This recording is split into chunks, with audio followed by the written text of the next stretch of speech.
When Emmanuel Macron first ran for president 5 years ago, he touted himself as a disruptor, a leader who could reform from outside the box of the traditional political parties.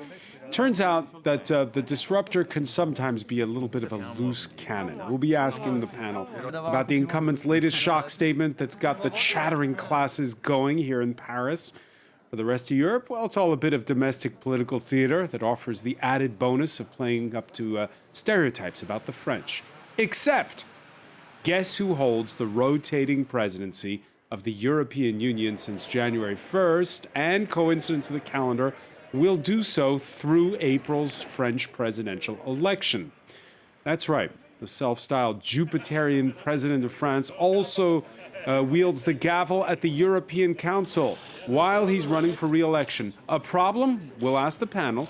What about reforms he's pushing at the continental level? Or the deals he's cutting, both in Brussels and with the new man in charge in Berlin? From defense to energy transition, there's no dealing in today's Europe if Germany's not on board. Today in the France 24 debate, we're asking how Macron's European campaign is going. With us from the southern French city of Montpellier, Irène Tolleray, member of the European Parliament from Emmanuel Macron's Liberal Renew bloc. Happy New Year. Thanks for joining us. Happy New Year. From Brussels, fellow MEP, Sergei Lagondinsky of the German Green Party. Welcome to the show. Thank you very much. Nice to be here. And from the northern Polish city of Gdansk, Karolina Zbytniewska, editor-in-chief at Euractiv Poland. Happy New Year to you as well. Happy New Year and good evening, everyone. The France 24 debate, where you can join the conversation you have already on Facebook and Twitter, hashtag F24debate. Yeah, it's in an interview with popular French daily Le Parisien that the not yet officially declared candidate Macron chastised the unvaccinated for hogging hospital beds, using language that's triggered, well, a bit of a political storm. Catherine Viette explains. The debate on the bill to change the health pass into a vaccine pass seemed back on track on Tuesday. MPs had even managed to come up with a compromise on the thorny issue of what to do about minors under 16 years old. Then, Le Parisien newspaper published an interview with Emmanuel Macron. I'm not here to piss off the French. I pester the administration all day long when they block them. But the unvaccinated, I really want to piss them off. The uproar over the president's remarks caused a National Assembly chairman to suspend the proceedings until later on Wednesday. La séance est levée. And the controversy is only gaining steam. With less than 4 months before the country's next presidential election, Macron's political opponents lined up to denounce his disdainful language. It's not up to the president to pick and choose who among the French are good or bad. They have to be accepted as they are, and they should be governed and united without being insulted. It is not frankness, it is violence. The president is the guarantor of national cohesion. Today, he is the promoter of national division. Macron's been criticized in the past for off-the-cuff remarks that came across as arrogant. He makes vaccination a referendum for or against Macron. He makes it a plebiscite. That's a political mistake. The reaction to Macron's comments is threatening to overshadow the debate on the proposed vaccine pass bill. The government wants to have the new law in place by January 15th. Irène Tolleray, I know political strategists say there's no such thing as bad publicity, but still, is this a blunder, saying that when the president of a country says, I'm going to piss off some of my citizens? There is a little translation problem. What Macron said, and I'm sure that everybody can relate to that, is that we really want to be out of this sanitary crisis. And at the moment, in France, we have 90% of vaccinated French, and we have not closed the schools. The bars are open. We have been able to make Christmas and the New Year together. But still, with the Omicron wave, all our nurses and doctors are on their knees. They are tired and they are subject to a lot of violence through and insults through anti-vax people. And what the president has said, and it's not the first time he does something like that. In July, he starts with the sanitary pass, and now it's going to become a vaccinated pass. It's that everybody is free, but must bear the consequences of their choices. And so if 90% of the French are vaccinated, that means that 90% of the French can go to the bar and share and to the pubs and enjoy themselves, and that the unvaccinated, they need to make a choice now. The vaccines are there, so either they keep care about themselves or they get vaccinated. And from what I understand since the Parisian interview has been out, a lot of the French are very thankful for Macron to say out loud what a lot of us has seen in their family, because we all know somebody who doesn't want to get vaccinated, and we really have our life that has our freedom that has been impacted by their choice. So it's high time that they bear the price of their choice, and especially as vaccination saves lives.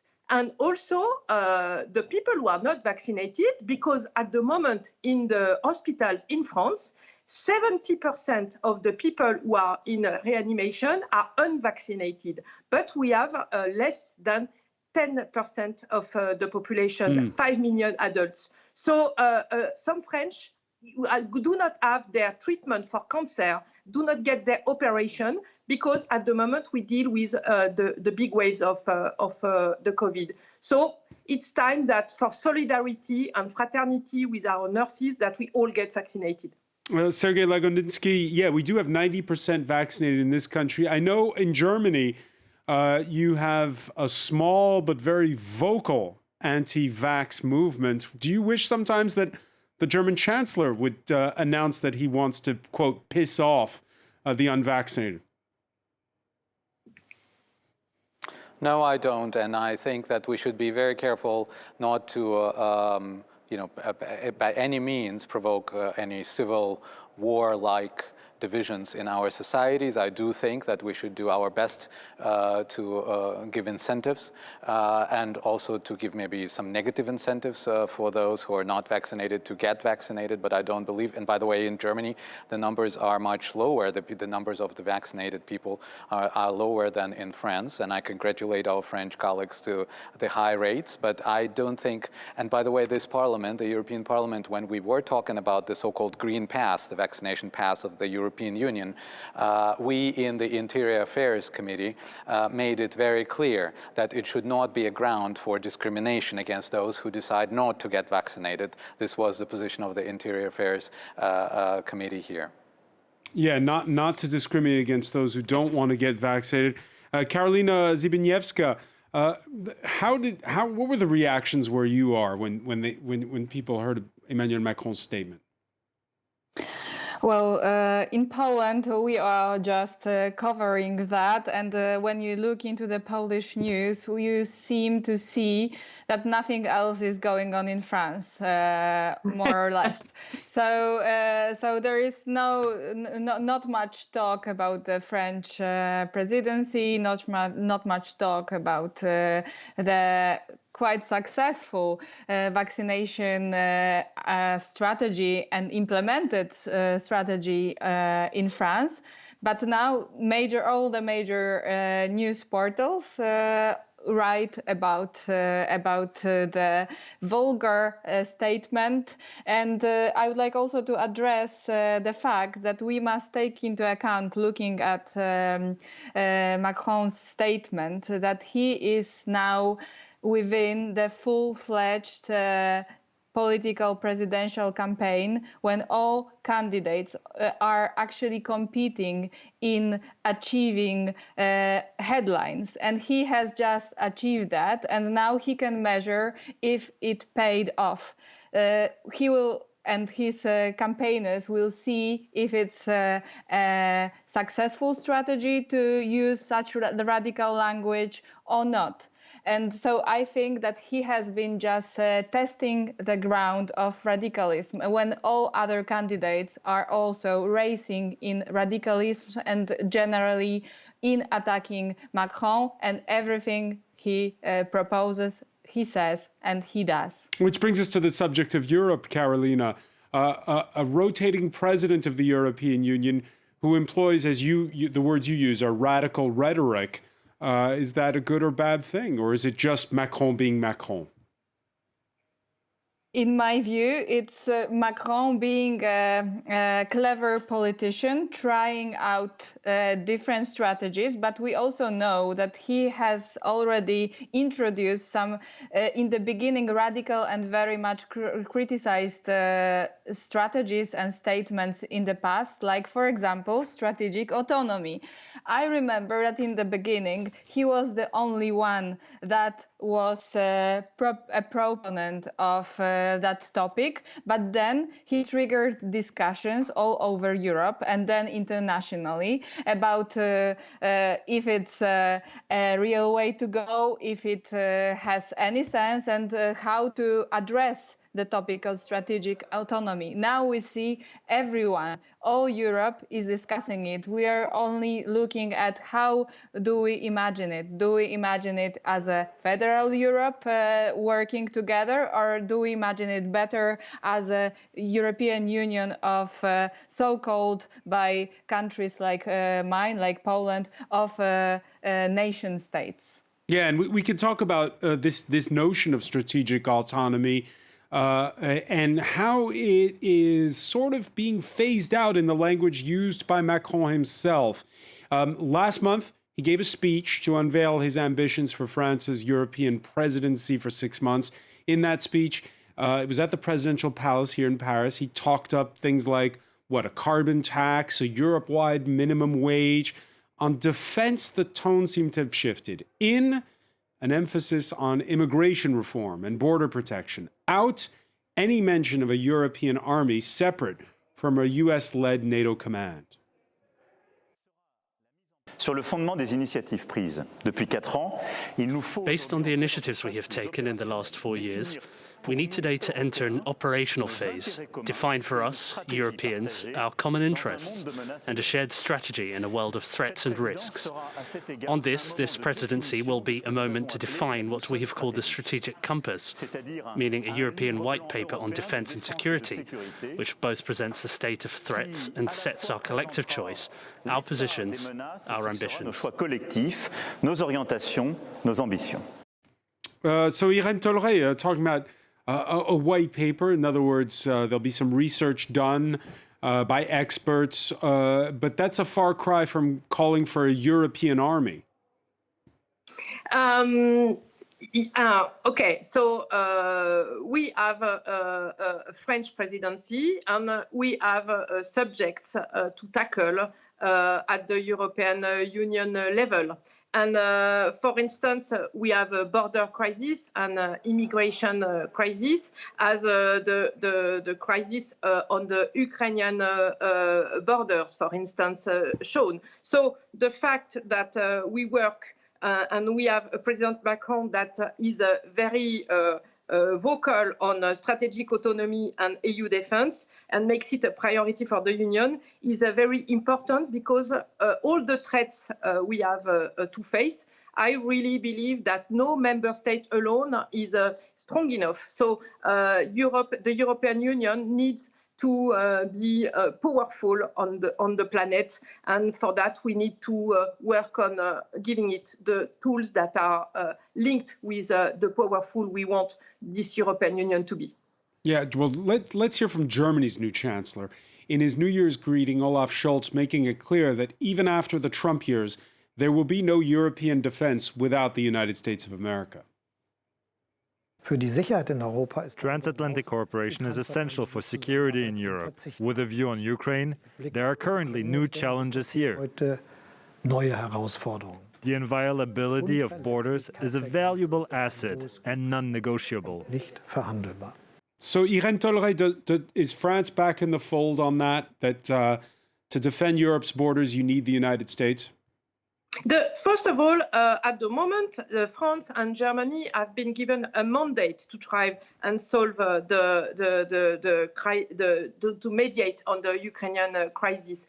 And of course, when you have to deal with a crisis, you need to work with all the friends within Europe, and I guess that is a priority, but also friends with the United States. But we must not forget the history of 2021, because if the United States decide that something is not a priority for them, if a European is alone, then it can be a mess. So be strong, and other people will help you. So I think that it's very important that we work with the Normandy format and with the mandate that France and Germany have been given by the other member states. Yeah, just to remind our viewers, the Normandy format means sitting down between France, Germany, Russia, and Ukraine to discuss the situation in Ukraine.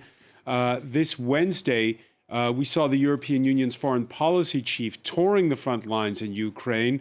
This after telling German daily Die Welt that the EU must be involved in negotiations. Josep Borrell then calling to go beyond that Normandy format.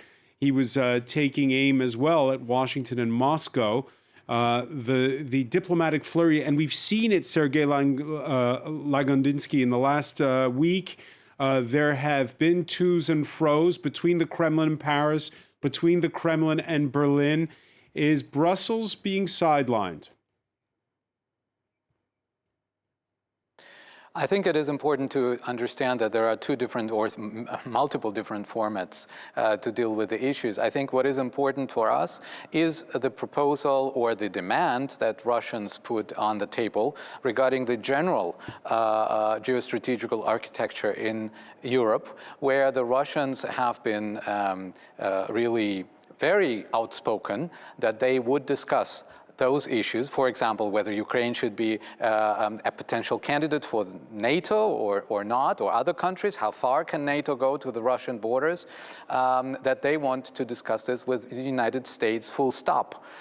They said, and the Vice Minister of Foreign Affairs in Russia, I saw that myself, she said very outspokenly that European Union, we can talk to them, but this is not necessary, we don't see why.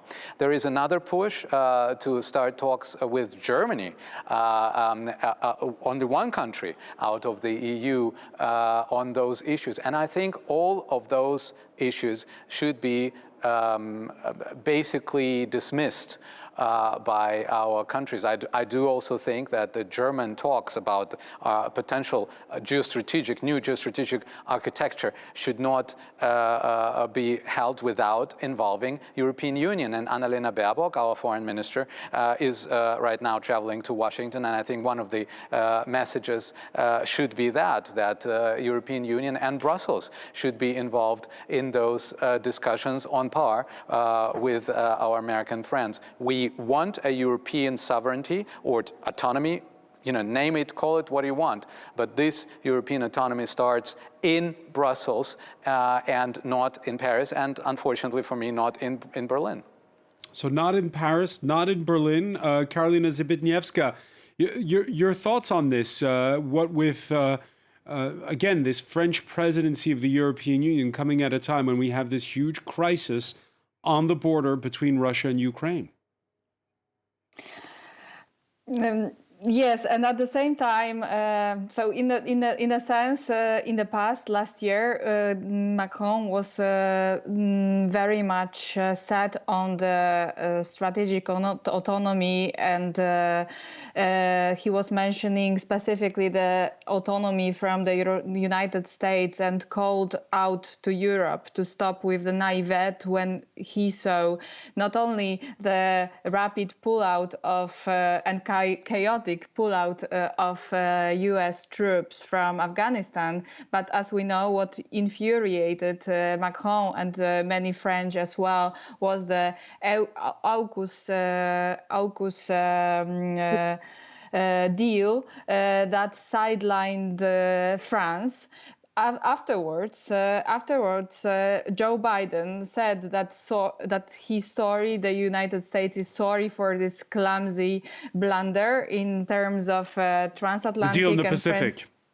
Yes, transatlantic, but that he made a blunder within the framework on transatlantic relations and France-U.S. relations by doing this secretly negotiated deal. So we have to have that in our context of our discussion, that we had this context, and later on Biden said sorry, and they started coming back to discussions. At the same time, we have the Normandy format because already it started with this. We started with this format already in 2014, and in a way, it brought some successes. Although we can criticize the EU approach to what Russia has done with Ukraine so far. At the same time, we have the NATO meeting this Friday, so days before the key discussions in the Normandy format in Geneva, and we cannot say if it's about EU being sidelined or EU choosing to be a bystander, because often for EU to make decisions, it means the unanimity is needed, which is really difficult to access. And Macron at the moment has to show his potential voters, that he is making things done, and it's very difficult to succeed in all the attempts he taken on his presidency agenda. Many criticize him for taking the several years plan of actions for just 6 years of presidency. 6 months. 6 months presidency. So what he can do is to convene meetings and to make headlines. So that's why I think that Normandy format and also his sometimes meetings, for example, with Putin, are made to show that he is the international leader that is able to make deals done, to strike the deals. Irène Tolleré, 6 months is a short amount of time. Do you agree? 6 months is a short amount of time. After that, I don't agree on everything. I think that Macron is a doer and is a pro-European. And sometimes Europe has been criticized because it didn't move. And for a lot of voters, but not only in France, everywhere, they do not understand when there is a big international crisis, why Europe doesn't move. So, of course, we have this unanimity problem, but also it's more difficult to agree at 27 on a problem that doesn't touch 27 countries. So France, Germany have had history of diplomacy, and also we have in France, we have foreign territories, for instance, Nouvelle-Calédonie or Polynésie française that are near Australia, because there are threats on this planet. Look at what China is doing to Taiwan at the moment, and all the military vessels that are moving. So it's important that Europe moves, and if Macron makes the first move, and that if that creates a wave to deliver on the European level, European Union level, I'm sure that President Macron will be very happy. Sergei Lagondinsky, your thoughts on this issue, particularly since Emmanuel Macron has talked up in that speech perhaps the notion of pooling resources for arms production within the EU. He's not talking about armies anymore, but he still wants Europe to have more defense. I think this is a valid point, and we should be, and I agree with the previous speakers, it's only about 6 months. We should not overblow the meaning of presidency. And by the way, Macron is not a president of the European Union. And what it is about is that the country, that the government has the EU Council, the EU Council presidency, not even EU presidency. So we should be careful about that.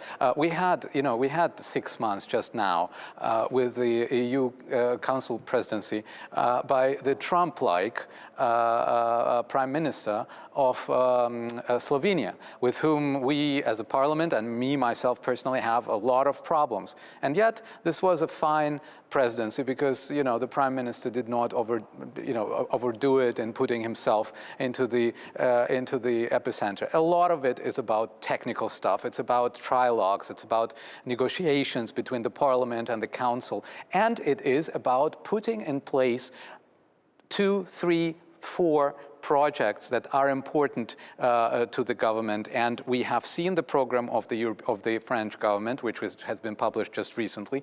I do have some criticism on that, on the rule of law issue. I think it's too soft, and on the nuclear power, I think that the domestic French agenda is trying to take over the European agenda. Let's talk about the nuclear agenda in a moment.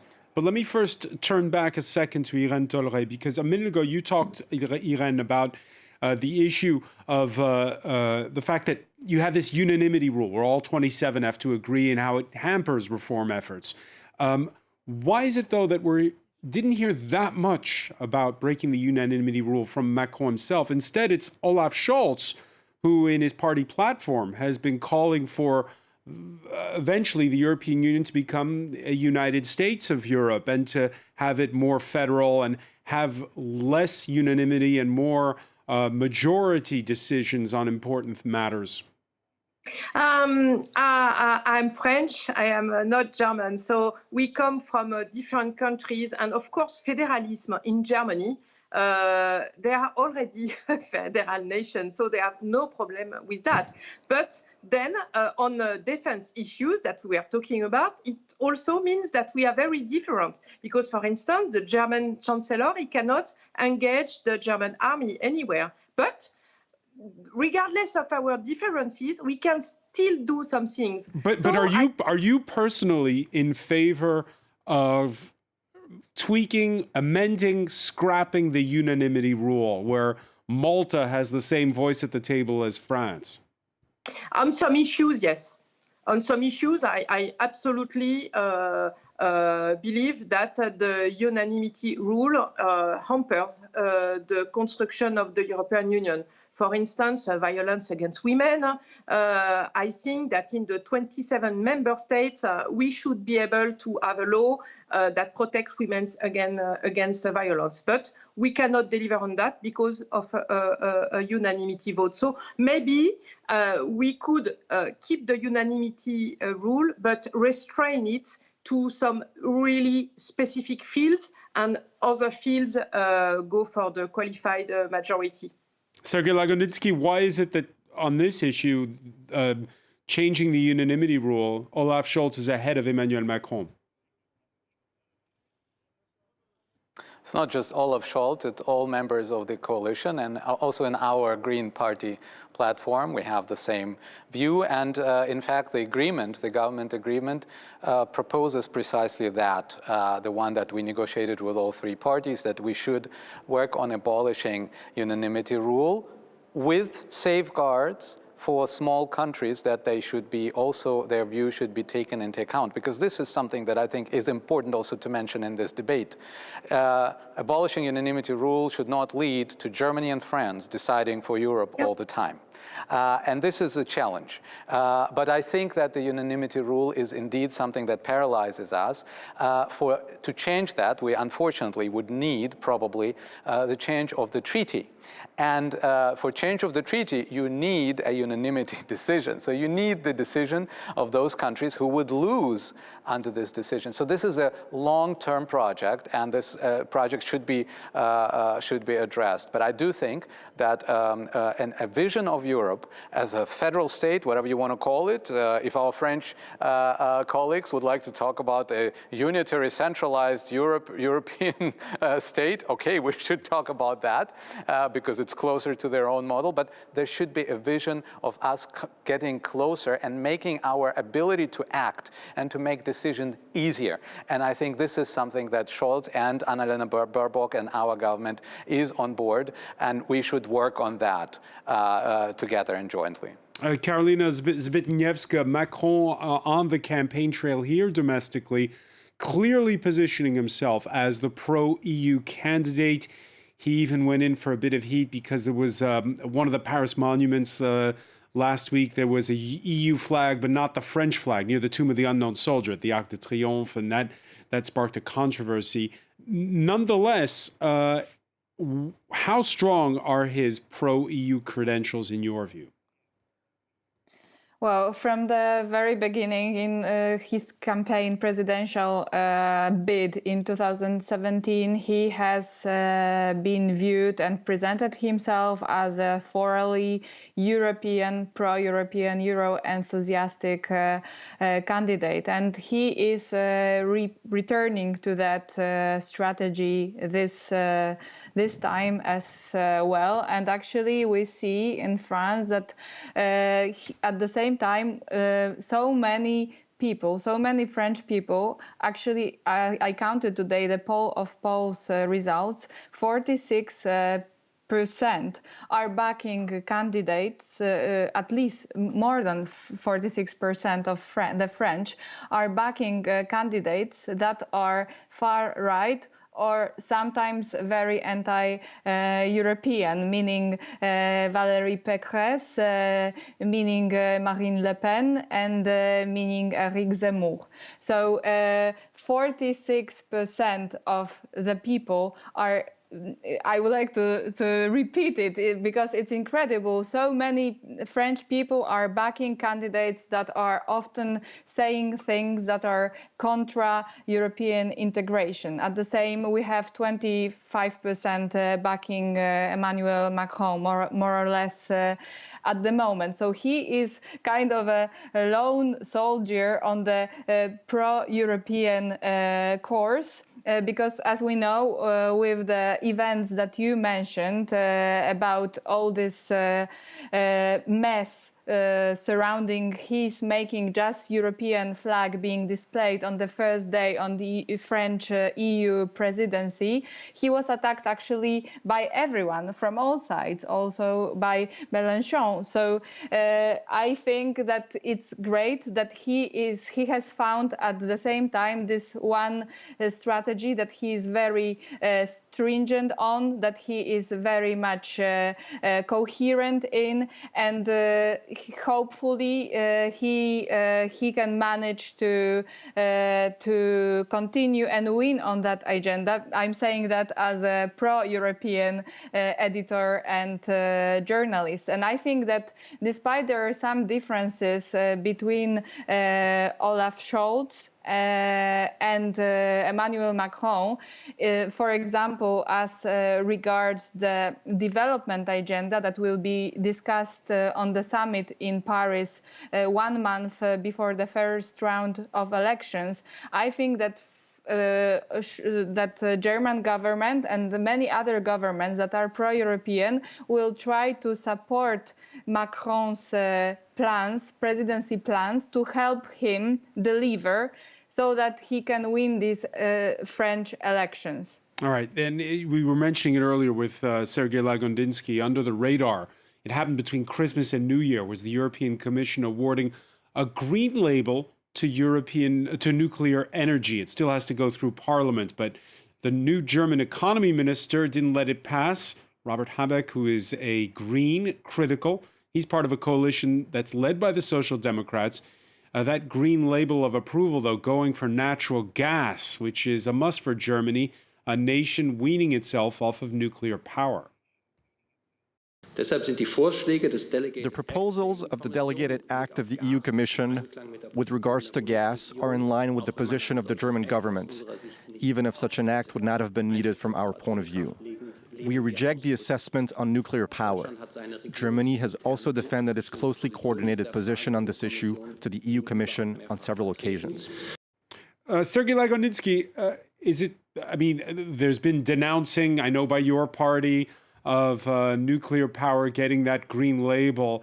Is there a whiff of hypocrisy, though? Because is there not a bit of a trade-off? We'll put nuclear in and you put natural gas in, and everybody's happy.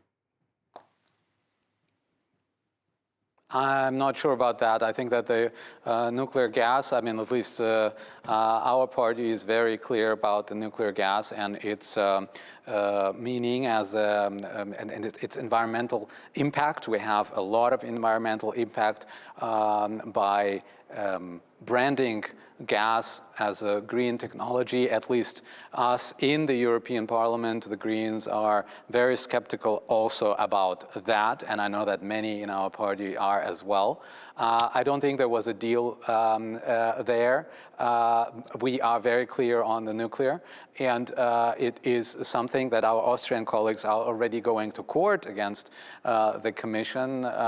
We will have to weigh all the options, but for us it is very clear. We do not, and this is something that our Vice Chancellor and Economy Ministry, Robert Habeck, whom you mentioned, also said. It's not about preventing anyone investing into nuclear power or in gas, for that matter. It is about misleading those who will be investing in it that it is a green-labeled technology.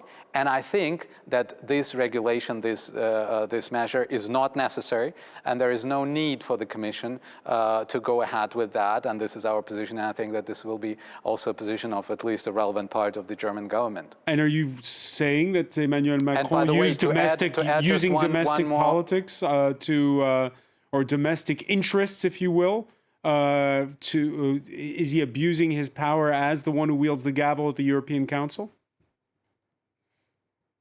This is precisely what I wanted to add. I think we will be watching the Macron presidency very carefully, also in general. It's also about the security measures and proposals that they will be bringing, like counterterrorism and prosecution online, et cetera, something that the new German government is very clear about, that they should be civil rights-based, and we have a push by the Macron government and also a push by the Macron government in the election campaign to be tougher on those issues. We will be watching that. We will be watching the nuclear issues. I was very concerned about this particular statement in the program of the French government as EU presidency, where basically it was a domestic position of France being translated to the position of EU presidency, even though they know quite well that the German, another big country, and many other countries are against this. Irene Tolleré, France pushing its domestic agenda on the rest of Europe? No. I did work on the Just Transition Fund, and we have to realize that there are 27 countries, and all of them do not have the same level of energy service that we have in France or in Germany.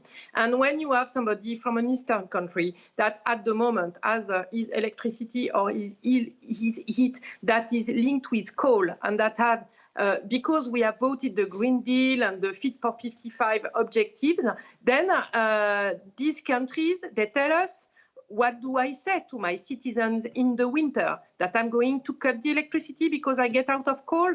This is not reasonable. We have got to promote energy mix that helps fight climate change by reducing greenhouse effect, by decarbonating energy, and nuclear is part of this mix, but renewable energies also are part. But a country that is dependent on coal at the moment cannot go from coal to renewable, because renewable energies are intermittent energies. The solar energy during the day, the wind doesn't blow day and night. So we must promote energy mixes that help all the member states, but also outside of the European Union, all the countries that are big greenhouse gas emitters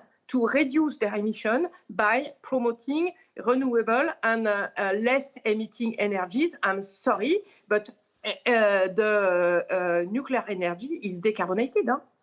And we are talking about smaller units and new technologies for the waste. We need to fight against the global warming and the greenhouse gas effects. Huh? All right, it's definitely an argument that's just beginning, and I want to thank you so much, Irène Tolleray, for joining us from Montpellier. I want to thank Sergei Lagondinsky for being with us from Brussels, Karolina Zebeniecka in Gdansk. Thank you for being with us here in the France 24 debate.